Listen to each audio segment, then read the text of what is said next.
আপনারা দেখবেন আমাদের হিন্দু সনাতনীদের যখন দুর্গোৎসব পালিত হয় সেই পুজোতে কিন্তু 108টা পদ্মফুল লাগে। এটা শাস্ত্রীয় ব্যাখ্যাও আছে কিন্তু কিন্তু আমরা সবাই জানি যে 108টি পদ্মফুল লাগে, কিন্তু 108টিই কেন পদ্মফুল লাগে এই প্রশ্নটি অনেকের মনের মধ্যে ঘোরাফেরা করেছে। চলুন আজকের বেঙ্গলি স্বাস্থ্যকথায় আপনাদেরকে এই প্রশ্নের কিছুটা সমাধান করার চেষ্টা করছি। ভিডিওটি শেষ পর্যন্ত দেখুন, স্কিপ না করে, তাহলে অবশ্যই জানতে পারবেন কেনই বা 108টি পদ্মফুল লাগে। শাস্ত্রীয় ব্যাখ্যা অনুযায়ী 108 সংখ্যার কিন্তু হিন্দু শাস্ত্রে কিন্তু মাহাত্ম্য অনেকটা বিশাল। হিন্দু ধর্মে 108 সংখ্যার অত্যন্ত পবিত্রতা আছে, এর কারণও কিন্তু আছে। এর আগের অনেক ভিডিওর মধ্যে জানিয়েছি 108 সংখ্যার বিবরণ, এবং আজকে এই যে দুর্গাপুজোয় 108টি কেন পদ্মফুল লাগে এরও কিন্তু একটা বিবরণ আছে। প্রথমত জানা যাক হিন্দু শাস্ত্রে যেটা মানে জ্যোতিষশাস্ত্র ব্যাখ্যা অনুযায়ী 12টা রাশি এবং 9টা গ্রহ, 9 12 108, 9 সাথে 12 গুণ করে 108। উপনিষদ বলা হয় বা উপনিষদে বলা হয়েছে মানুষের দেহে 108টি প্রধান নাড়ি আছে, যেগুলি ব্রহ্ম রন্ধ্রের সাথে যুক্ত।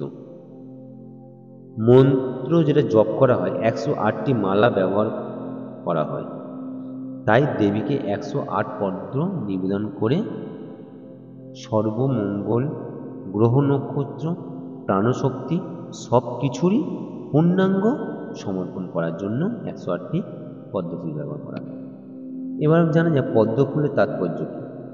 পদ্ম হলো পবিত্রতার প্রতীক, কারণ কাদার শীতে পদ্মফুলটা কাদায় তৈরি হয়, তাই কাদার মধ্যে থেকেও কলঙ্কহীন থাকে তিনি।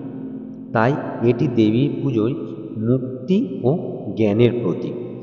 দেবী মাহাত্ম্য বলা হয়, দেবীকে পদ্ম নিবেদন করলে তিনি ভক্তের হৃদয়কে পবিত্র করেন, এবং দুর্গা মায়ের আসন ও পদ্মরূপে বর্ণিত, তাই পদ্ম নিবেদন হলো তারই রূপে আরাধনা করা। এবার জানা যাক মহিষাসুর বধের কাহিনী এবং 108 পদ্ম। দেবীর মাহাত্ম্য মার্কণ্ড পুরাণ অনুযায়ী মহিষাসুর বধের সময় ভগবান বিষ্ণু দেবীকে মহিষাসুর বিনাশের শক্তি দেন। তখন দেবীকে সন্তুষ্ট করার জন্য 108টি নীল পদ্ম নিবেদন করা হয়। এর মাধ্যমে দেবী অপরাজিতা রূপী বা শক্তিরূপে প্রকাশিত হন। এবং পুজো পদ্ধতির ব্যাখ্যা অনুযায়ী দুর্গাপুজোর অষ্টমী বা নবমীতে শতপত্র পুজো, যেখানে 108 পদ্ম নিবেদন করা হয়, বিশেষভাবে গুরুত্বপূর্ণ। এটি মূলত অপরাজিতা পুজো এর একটা অংশ। ভক্তের মানসপটে দেবীর প্রতিটি গুণকে একটি পদ্মরূপে কল্পনা করে নিবেদন করা হয়। এবং দুর্গা পুজোয় 108টি পদ্ম ফুল দিতেই হবে, যে 108টি পদ্ম ফুল ছাড়া কখনো পুজো সম্পূর্ণ হয় না, কারণ 108 সংখ্যা পূর্ণতা ও মহাজাগতিক শক্তির প্রতীক, এবং পদ্ম হল পবিত্রতা, জ্ঞান এবং মুক্তির প্রতীক। দেবীর মাহাত্ম্যে বর্ণিত মহিষাসুর বধকালে 108 পদ্ম নিবেদন প্রসঙ্গ রয়েছে। পূজার প্রতিটি অপরাজিতা পূজার অঙ্গ, যা দেবীর অপরাজেয় শক্তিকে জাগ্রত করে।